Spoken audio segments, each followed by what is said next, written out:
there was some really great research that was done around toxic workplace cultures, which comes from, again, leadership behaviors. It comes from relationships within the workplace.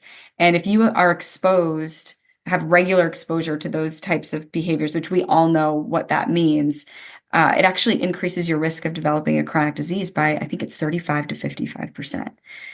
So why aren't we talking about that? Hello and welcome to Growing Through It, your go-to podcast for real leadership stories. I'm your host, Jen Arnold. In every episode, you'll hear straight talk from leaders who face their own challenges. We'll dive into those whoops moments and the insights that followed. This podcast is about the lessons that refine us, shared to help you confidently lead in your own style. Whether you're looking to steer your team towards success or just seeking a spark of inspiration, you're in the right place. Let's grow through it together.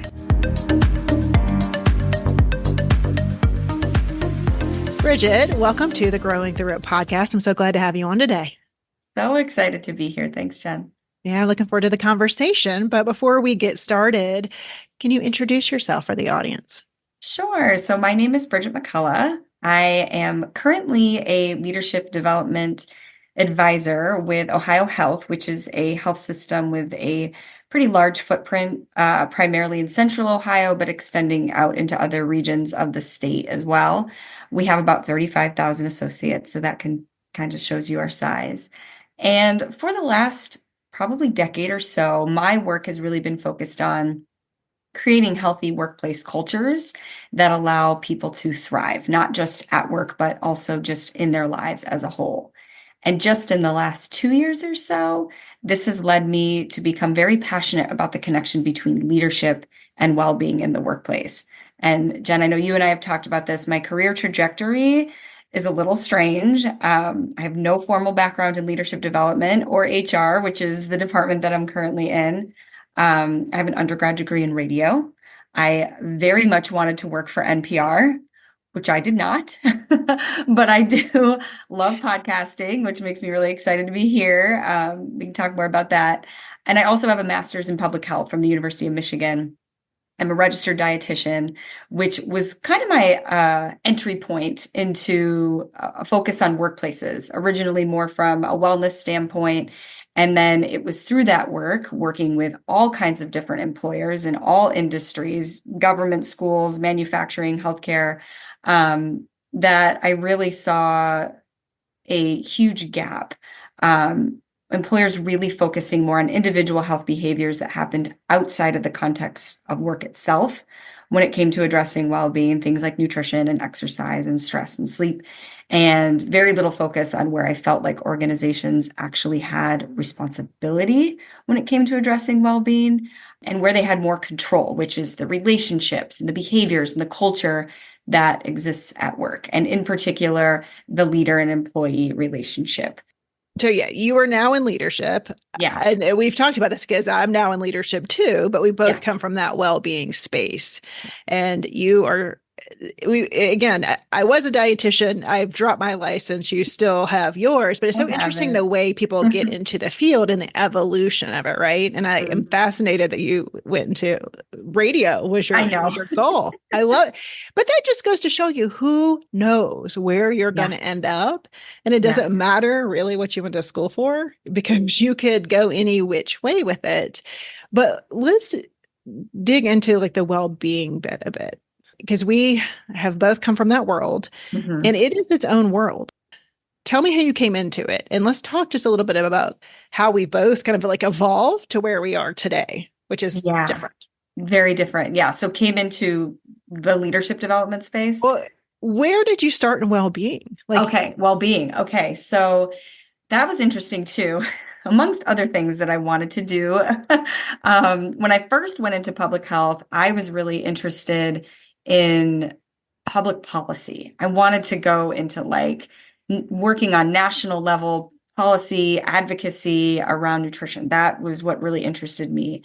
And I kept getting smaller and smaller. So I did do a little bit of that. I realized it was so hard to make any kind of traction at the federal level. So I'm like, okay, I'll work at the state level. And so I went and worked for the Ohio Department of Health for a number of years, focusing more on policy change at the state level.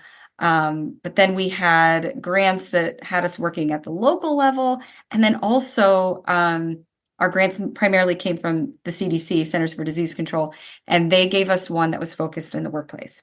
Hmm. And they actually gave it to me because part of it was around getting more people to actively commute to work back when people went to an office all Wait, the it time. was just on commuting? It wasn't Yeah. Yeah. It okay. was focused on getting people to bike and walk to work. And I was a bike commuter. And so they were like, oh, Bridgette, you'll think this is fun. And I did. I actually loved that work. But what was really interesting is I just became fascinated with the workplace as a tiny community that you could have a lot of impact. And strangely enough, realized that when you started trying to make impact smaller first, you could actually have bigger impact over time. Because if you have impact on this workplace and this workplace and this workplace, it actually gets bigger versus going the other way around. Mhm. So I just became really interested in the workplace, and then made the shift over to Ohio Health because they had a division that took wellness initiatives, I guess you should say, on-site clinics, fitness centers, wellness programs out to other employers. And that really interested me, getting to work with all kinds of different workplaces, very different cultures, very different dynamics. And so got into it that way. It's interesting. The only thing we're missing in common is, did you ever work in insurance? Almost, actually, because so Ohio Health also has a insurance arm, like we sell our own insurance. It's called Ohio Healthy. And it was very closely tied with the division that I was in. And right before I came into this role, they were trying to keep me. And that would be a lot of what I would have been working on, was getting more into the insurance side of things. So I was dipping my toe in it because they were related, but I knew I didn't want to go in that direction. That Yeah. just was not my passion or my path. And so I went into leadership development instead. Well, it's funny because I started in public health, went to health Okay. system, and then went to Okay. insurance. So that was Okay. my path, which Yeah. is Yeah. interesting. But it is funny because when I was in wellness in an organization, I was in HR, right? I was Yep. in benefits because Yep. that's so often where people put it, right? So what you were saying earlier is trying to reduce risk, trying to reduce healthcare costs. Yep. And that's where it seems like a lot of us start, and that's where a lot of organizations they start, and they actually still are, unfortunately, in this year of 2024. So Still stuck there. Yeah. what did you notice? Because for me, I went through an evolution. Yeah. I started as health screenings, biometrics, all the things that I tell Mhm. people to completely ditch now. um, did you also have that mindset of trying to get people to change their individual behaviors for things that have nothing to do with work? The funny thing is, I think by the time I came into it, I was already annoyed with that stuff. I was willing to kind of deal with it because I was so interested in the workplace that I'm like, all right, yeah, I'll talk about biometrics. We'll talk, all of these lunch and learns that we're doing. But I already kind of knew that that wasn't what I felt like was needed. I just didn't quite know what it was yet. So I played the game for a little bit, and I also had to. I was, that was the stuff that we did, that we sold. We were part of a healthcare system, and it's not that it's all terrible. There could be some good things to it, but there was just this big giant gap to me that nobody was talking about, that I still struggled to even get my team to wrap their brains around. And I don't know if it's, again, maybe working for a healthcare system, we're really clinical. Most of our team is very clinical. It's kind of where their brains go. And there's certainly a need for some of those benefits or perks. But it just, again, it didn't seem to me as to be the most obvious thing that workplaces should really be working on if they wanted to impact well-being. It's like, look at bloom where you're planted. Look at look at where you have influence, where you have control, And actually, again, I think I said this earlier, but where I feel like work sites, they really have a responsibility, especially, now that I'm in healthcare and thinking about our mission is to improve the health of those we serve. And that includes our own people, and it includes how we send them home each day. We should be thinking about that. That should be part of our mission, part of our intervention is to be looking at our, work itself. Right. And what you just said is so right, because you said where our brains go. And I think anytime well-being is mentioned, any employer still to this day go to, oh, would you like to do a nutrition challenge? How about we're going to do this walking challenge? Because that is Yeah. where brains go. And that has been, I mean, I've changed my whole company name because of it. Because Yeah. when we say wellness or well-being, That's what they think it of. doesn't go where we go. We go to No. leadership, we go to culture. Yep. Yeah. And Yeah. it is not what happens. And what's interesting, even I know you probably talked about it on LinkedIn. We saw that study that showed that managers impact employees' mental health more than doctors or therapists. Yeah. And the same as their spouse. Like there's data to say leadership. Leadership is one of the levers you can pull. Yeah, it's a huge one. And yeah, I mean, and there's also research around not just the impact on mental health, because I think that's what people think of a lot of the time, but there's also impact on physical health. There's impact on safety. There was some really great research that was done around toxic workplace cultures, which comes from, again, leadership behaviors. It comes from relationships within the workplace. And if you are exposed, have regular exposure to those types of behaviors, which we all know what that means, it actually increases your risk of developing a chronic disease by, I think it's 35 to 55%.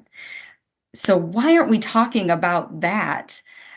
That's again where you have so much control. And if you think about what we are asking people to do in the wellness world, which is to take care of yourself, at the very, very minimum, those workplace stressors, they're going to get in the way of you being successful in taking care of yourself. But at the maximum, that could actually be the root cause of you developing a chronic condition. Yes. I don't know What? why we don't talk about that enough. Well, it's interesting because I think once people have their mindset, like I talked to someone, it was like a random intake, and it was almost like, so when we talk about stress and resilience, and when I go out and teach it, it's like I can help people focus on what they can control, give them tools and strategies. And as an organization, you can look at some of these root causes of what is causing some of this from an organizational, as you say, an employer's responsibility, right? Yeah. It's not their responsibility to provide a gym stipend, it's a responsibility to have a safe workplace, right? That's But right. I remember talking to this person and he was like, no, our organization's good. We got that. I just want you to kind of help with these kind of personal things. I was like, that's not it. Not it. And It is also, you probably don't got that because I think people think they do. They also are, I think it's also sometimes a little bit scary to even get into that space. It's more uncomfortable to absolutely. start looking at people's behaviors in the workplace and the culture. And it just seems, I think, just easier to talk about what people need to do for themselves and to provide people with apps and classes and some cool benefits. And again, those things are fine, but they're perks. They're not what the organization has control over or responsibility over. And we can have so much more impact there. I mean, I think there's data on this as well around, I forget what the data point is, but most people say that the majority of their stress comes from work. Like that's where it's coming from.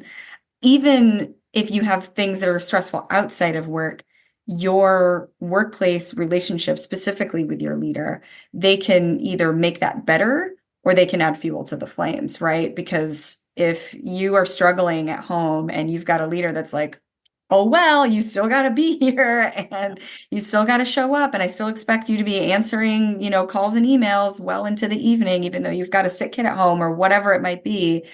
That's going to make those things infinitely harder for Right. And that. we know that. Like when you think about like the worst leader you've had, how Yeah. did that impact your well-being? Yeah. On the flip side, the best leader, right? It Yep. impacts you in such big ways if you just put a personal lens on it. But I think there is this problem, and I'm curious if you see it there. It's just not having the self-awareness.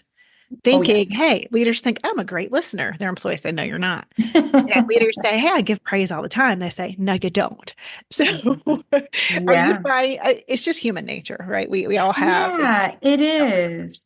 And I think that most leaders have really good intentions too. I don't think that most leaders are going and being like, oh, I don't care about anybody's well-being. I don't care if they're stressed out. I just need to, results, results, results. There may be some leaders like that, and there are certainly probably some industries that have more of that. But I think most leaders actually want to do well by their employees. They do want to see success for their teams, but they also care about their well-being. It's just that they don't recognize where they're getting it wrong, especially because so many leaders are just really great individual contributors. They get put into these leadership roles. They're not given any kind of development or skills in what it means to be a really good leader. And so they're making mistakes, not realizing it. And then also, if they are struggling because they haven't been given what they need to be successful at their job, that's going to kind of trickle down to the team as well. If you've got a leader who's struggling, that's going to influence your well-being. So it's sort of this double whammy that hits the team when you have leaders who just honestly just aren't well supported in how to be a really good leader. And some of that is internal work, understanding their gaps. That's why a lot of the work that we do starts with a lot of assessments, and we do 360 feedback and making sure that leaders are starting to identify what those gaps are, working with a coach, helping them to figure out what it is that they need to work on. And then we can provide them with some of the, upskilling and opportunities to be able to do that. Yeah. And I mean, I agree. I think most leaders have great intentions. I know when I was leading in corporate America, I had good intentions. I just didn't have the emotional intelligence. I didn't have the training. I didn't have the support. And, Mhm. I think where organizations can just start is how you pick a leader, Yeah. right? It doesn't have to be the best individual contributor. But that was me. That's why I got promoted. It doesn't have to be, the loudest person in the room, which Yeah. research shows that's who gets promoted. Yeah. Is it is systematic. Like, is it systemic or systematic? I never know. I get them confused each time. But it starts with how are you picking the leaders, and how are you also helping individual contributors develop some of those Yeah. leadership skills before they're picked. Do you, Yes. what are your Yes. thoughts on that? What do you all do around that? Yeah, so we do have a program at Ohio Health called our Emerging Leader Program, which you used to have to be selected to go into it. Now it's like anybody can come and start developing those skills.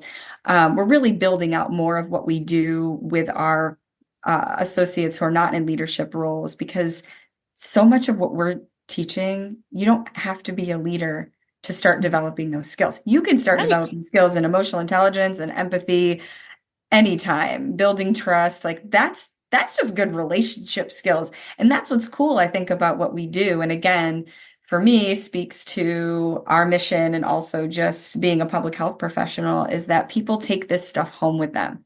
It's so great to see that happen. So I always talk about the ripple effect of investing in leaders, and there's two ways that ripple effect really works. So if you're taking care of your leaders, if you're supporting them, if you're developing them to do really great things with their teams, that's making their teams well, so that their teams go home better, so that they have better relationships with everyone that they're interacting with at home.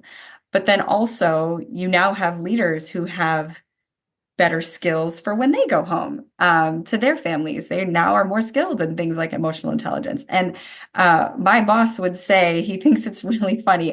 About 50% of my examples when I'm talking to leaders and I'm facilitating sessions is about parenting, because Mhm. there's so much crossover. Or talking about my relationship with my spouse, like all of those skills, they are relationship skills, and they can serve you both at work and at home. Yeah, I like that you're calling them relationship skills. I call them interpersonal skills, but I hate the word soft skills. Oh, yeah, no, don't ever use that. I know human skills, I think, is great. Sometimes now people are calling them power skills, because Oh, I they're like what's that. going to matter moving forward, especially with, artificial intelligence and all of these, changes that we're seeing in the workplace. These are the skills, being able to have that human connection with another person. That's what's going to matter. It's what's going to keep people around. It's what drives results because people are going to do better work when they're treated well and they're well supported at work. I mean, you don't even need the data. There is data. There's a lot of it, but you don't need it. It's so Yeah. logical. It's like we just need to help leaders do it because it is hard. Their jobs are hard and we have to invest there and it can have such a dramatic impact. It can. And I love that you have an emerging leaders program because you're right. Because these interpersonal skills will benefit the entire organization, whether they ever get into a formal leadership role or not. Yeah. So providing them those resources, because in some organizations, they invest heavily in like executive leadership or like Mhm. VP and above, and they forget about what I experienced being a really hard role of being that middle manager Oh, where you've yeah. got a whole team of people that are needing you and reporting, and you're taking care of their well-being, and then you've got this boss that is expecting a lot of things, maybe throwing a lot of new priorities on your plate. So it's a hard situation to be in. And I know that's leadership in general, but specifically when you think about healthcare, you've got Yeah. people's lives in Yes. your hand, and it's such an intense responsibility there. Yeah. Yeah. And safety is a huge focus for us, as it is for all healthcare organizations. And so we do have to think about that. We do have to think about whether or not people have that psychological safety that they need to be able to speak up and say, hey, something doesn't feel right or doesn't look right, or to be able to say, oh, I made a mistake so that it can get corrected quickly and that it doesn't happen again. Because, yeah, healthcare is actual life or death sometimes. So we are taking care of patients. And so it is extremely important that we have great, safe teams and relationships and trusting relationships within our workplace, because if we don't, that can break down really, really quickly. Mhm. There's really interesting data around that too that I remember seeing around actually workers' compensation, which from the wellness world, a lot of the time wellness and safety are very closely tied, right? Because it's all dollars and cents. Looking at how to drive down workers' compensation claims. And something that I came across that I thought was so interesting. There's a group called the Workers' Compensation Institute. I didn't know what that was, but sounds pretty important. They did some research and found that the top three predictors of how a workers' compensation claim is going to go is the type of injury, makes sense, the severity of the injury, and trust between the employee and their manager and the employee and the organization. If you have that trusting relationship, you are going to do what it takes to get yourself back to work. You're going to be less likely to sue the company. I mean, it's just like this stuff to me is so wildly logical. Right. But you know what, where employers get tripped up, because I love that research that makes that connection, right? Because Yeah. when people go out and leave, whether it's workers' comp, short-term disability, medical leave of any sort, th- organizations tend to think that you can't do anything, or leaders think that they can't reach out or do anything because they feel like they're going to put the company at risk. Yeah. And like you said, there's research to back it up. If you have the support of your manager and your organization, you're going to return to work faster, Yeah. right? But Yeah. it's all these legalities and this like putting the wall up. No, can't be human because we're afraid there's going to God be a forbid. liability.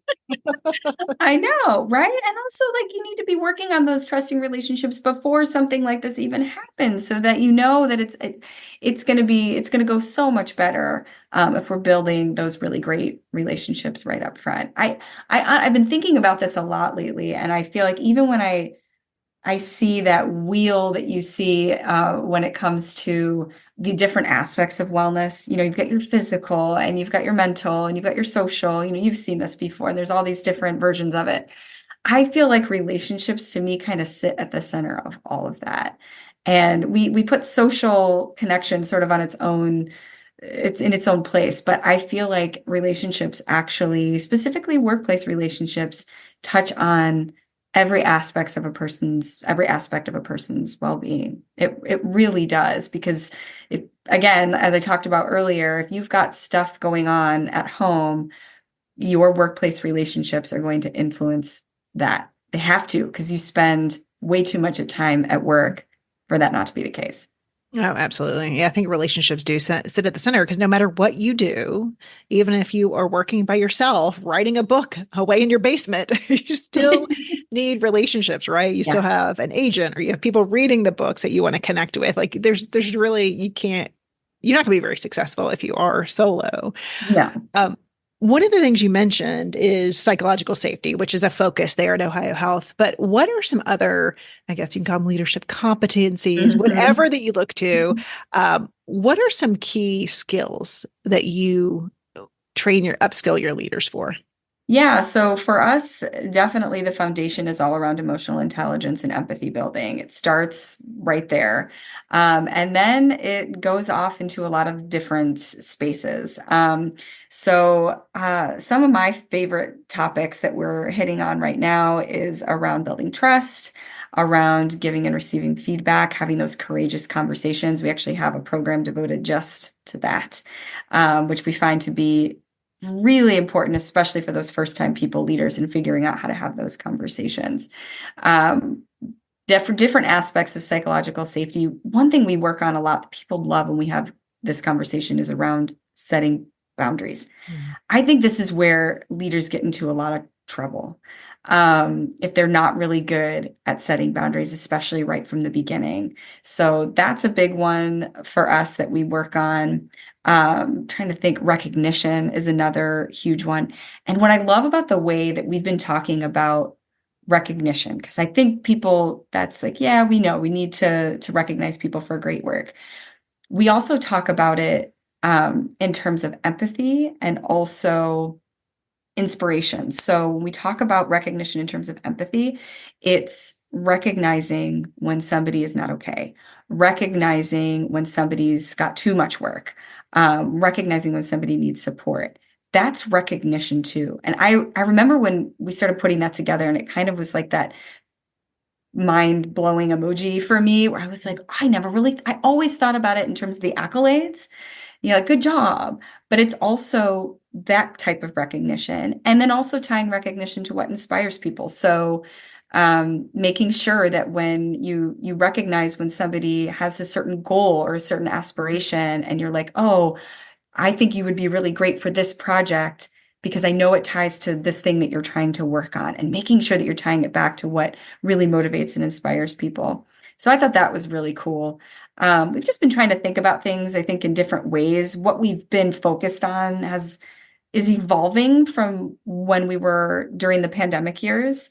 Back then, we were talking a lot about working through change and resilience. We're still talking about those things, but in a little bit different ways now. I think managing change is definitely a big one. And we talk about that again more on the emotional side. We don't talk people through how to make a timeline and work through a process. And Thank God. yeah, that's all out there. You can go find it. You can figure out how to do that. What we're talking to people about is how you feel when you're brought a change that maybe you don't even fully agree with, but you have Mhm. to get on board with it. And now you have to introduce it to your team and help them work through their emotions and the things that they're feeling about that change. So we go really deep, and that's uncomfortable for a lot of people. It's a lot of inner work, a lot of self-reflection. But we see so much great impact when we do that.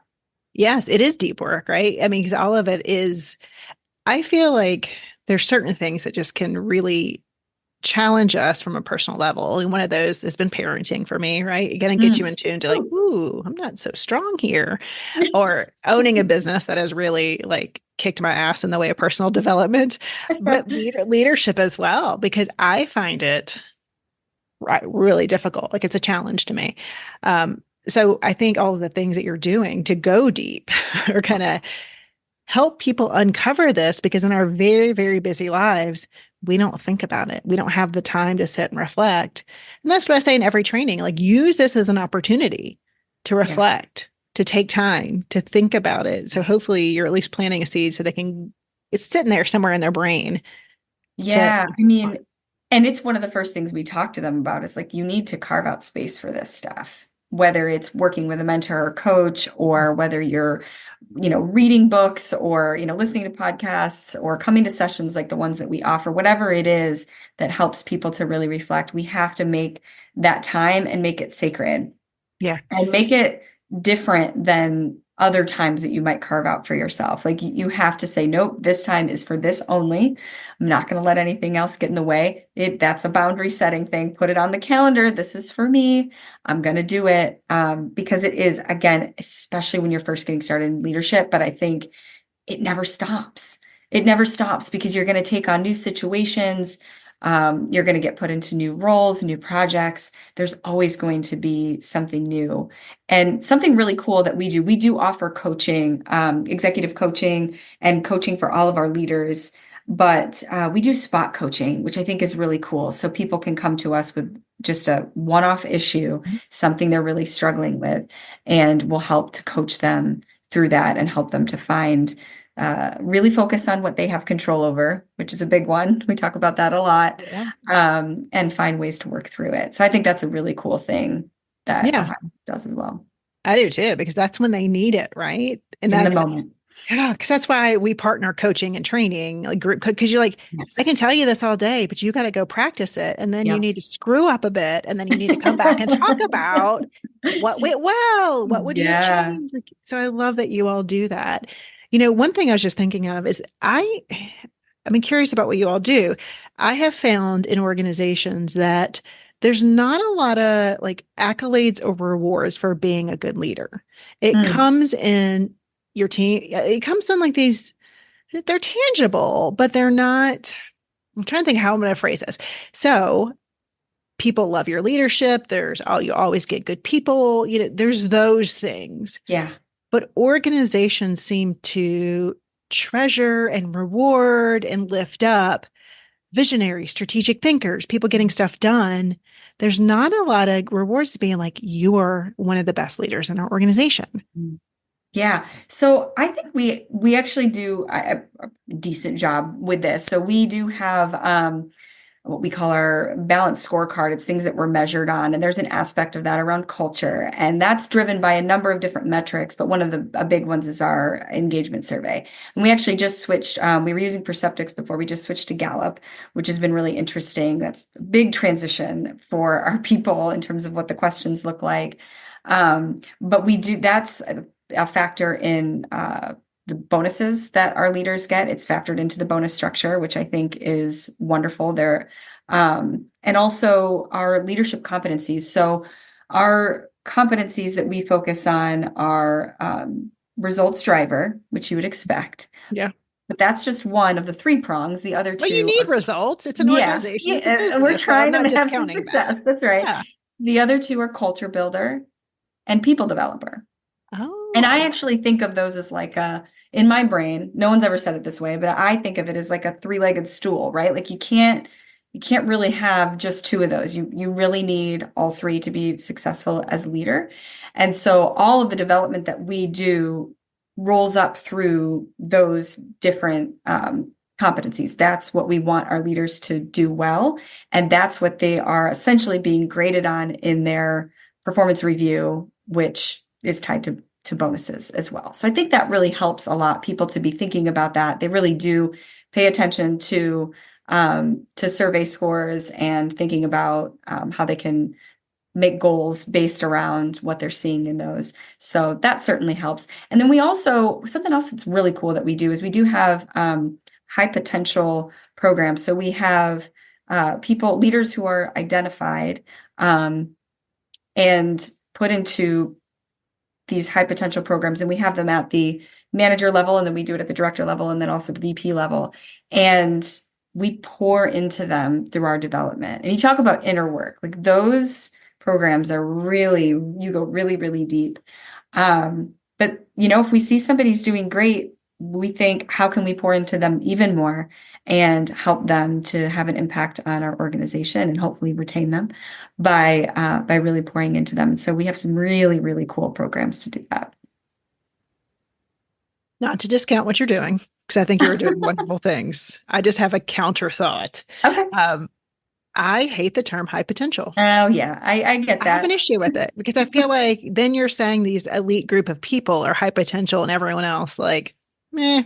So I just have this. We had it, and we had rising talent in our organization, Mhm. and I just feel like by default, it makes these people feel like they're bright and shiny, and then everyone else is like, we're just the people kind of keeping the business running. So it's a personal thing for me. Yeah. No, I hear Because that. I hear that. I think you're doing wonderful work. So I don't know. Yeah, I just have to get that out there to think about just phrasing for these programs. Because it's almost like I love the what you talked about with emerging leaders, like anyone, like it doesn't matter if you'll ever be a Yeah. leader, right? So it's like, how do you get people who are just into developing themselves, developing the organization, like they care, right?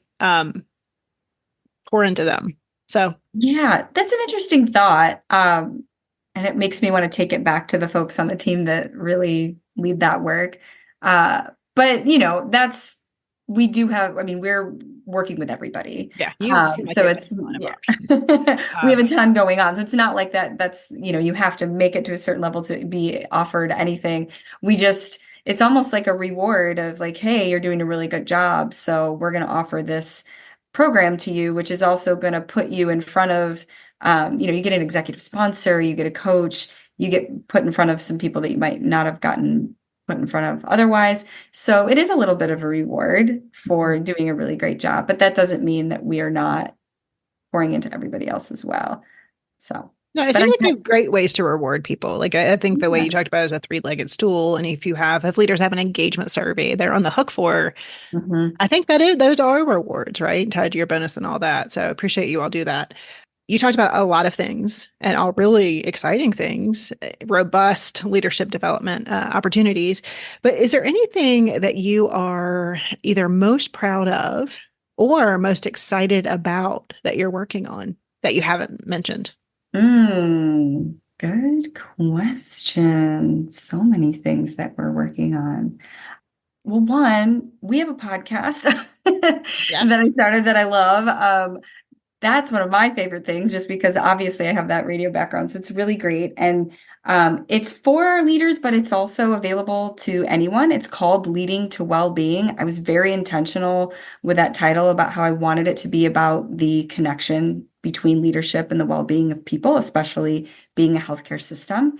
So we talk with some of our team members, but then also we bring leaders from all over the health system to talk about things that they've struggled with, things that they've been done really well, any ideas that they have around different topics. So that's been a really exciting project. We've been getting really good feedback on that. And you can search for that on Spotify, Apple Podcasts, although they force us to use the hyphen in well-being. So if you're going to search it, don't forget the hyphen. You can go either way. I I don't do know it. I'm not a hyphen fan, but Me Ohio neither. Health is, so I have to use it. Whatever, they'll Um, find it.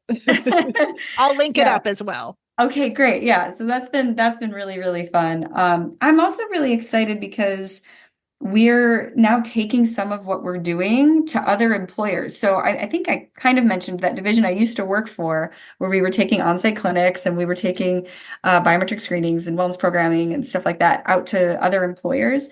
Um, and when I was still working there, I came to our Leadership Academy team to find out what they were doing because I wanted to bring some of this to our clients. And it just so happened that they were already thinking about that. I think that there had been some acknowledgement of the great work that we were doing and some interest from other employers, healthcare, and really any other industry. And so that's actually become part of my role now, is to take some of what we're doing to other employers and say, hey, we can help you do this, whether it's us actually facilitating, or if there's another group that wants us to do it more of like a train the trainer style to show them how to build their own in-house leadership development team. That's something that we're now just dabbling in right now. So that's been really, really fun. Um, Also just interesting to see it sort of play out. And as we're starting to work with other organizations and see how what we do translates into their culture, um, we're warm and fluffy in healthcare. And if you get into some other industries, they could be caught off guard if they're not used to it, if they're not used to talking about emotions, if they're not used to going deep. So that's just been a learning opportunity for us. But it's really wonderful that we're now seeing this work as an extension of our mission as a healthcare organization Mhm. to improve the health and well-being of those we serve. We're seeing leadership development as part of that. I just think that's the coolest thing. Absolutely. I love it. You're working on so many cool projects, and it's obvious that your job lights you up. Oh, And I there's know. there's nothing that excites me more too when well-being, the people in well-being and the people in leadership and development, OD, like everyone gets together. Because I think wellness belongs more in that category than in organizational development than it ever should be involved in benefits. Absolutely. That's just like a that it would be great if it had an impact on healthcare costs, right? But that's not where we should be focusing because I think it's gotten way too tied up in that. We've been way too focused on trying to drive those numbers down when there's all this other cool impact that we can have on retention and customer service and even the bottom line. Like there's so much impact that can be had. So we got to get it out of there. It should never have been put there in the first place. Too much focus there. I completely agree. Ugh, one day. We can Bridget, dream. yes, I know. That's still advocate for it, but man, Yeah. that talk about redesigning that system. Um, so, what is your piece of advice to leaders who want to truly impact the well-being of their team? Like it could be a tip, a takeaway. I know there's Yeah. a lot, right, that they can do, but if there's one that you'd say maybe to start with, what would that be? Yeah, I think it's what we talked about earlier about really doing that inner work. Figuring out what your gaps are, doing those, getting that feedback from people that we doing 360 feedback or whatever it might be, just to figure out where you could maybe make a change. Because honestly, I don't know that we do enough because it's hard finding the time to do it, but connecting and listening to people because they'll tell you. I all of the best feedback I've ever gotten has actually been from people who reported to me. Like they will give you, I mean, if you can take the time to get to know your people, to understand them and see them as human beings, and put that before the work will follow, right? People Mhm. will do great work if you care about them and you show them that you value them, not just for the work that they do, but for who they are as people. It goes such a long way. And so figuring out where are your blind spots, where are you maybe getting it wrong, and just starting to really connect with your people, I feel like that's everything. That's it. That's the It's like secret. the foundation. Like we're missing the flawless basics, right? We want to go Yeah. to all of these things that you need to do, but it's like just be human. Like just Be a human. care about your Yeah. person. It's really as simple. It's simple, but it's not easy. It's like one of those pieces of advice that I feel like there's a lot of simple advice out there, but it's not easy because we're humans. Yeah, yeah. And remember that you're a human too. So it is okay to get things wrong sometimes. As long as you're paying attention to that and working to make changes, it is okay. We are all human too. So recognize that as well. Yeah, I think that's it. It's giving yourself some grace as a leader because you have a hard job. Yes. Very And it's hard. taking care Yes. of yourself first. Yeah. That really does matter. Well, Yes. Bridget, where can people find out more or connect with you? So I'm pretty active on LinkedIn. So you can find me, Bridgette McCullough. I think it's got MPH too, as if you're trying to figure out exactly which person I am. So you can find me on LinkedIn and then check out the podcast as well. I host it, so you'll hear me yapping on every episode. So that's another great place to connect as well. Yeah, and I absolutely adore just random conversations, connecting with people. Do not hesitate to send me a message and say, "Hey, I want to learn more about what you're doing," or "We're trying to do something in our organization," or really whatever. That lights me up. So please don't ever hesitate just to reach out and just say, "Hey." All right. Well, I will link up your LinkedIn as well as the podcast in the show notes. And Bridget, thank you so much for your time. I really appreciate it. Yeah, thank you. This was fun. Thank you for joining us on Growing Through It. I'm Jen Arnold, and it's been a pleasure sharing this time with you. If today's story sparked something in you, don't keep it to yourself. Subscribe to our podcast, leave a review, and share it with your fellow leaders.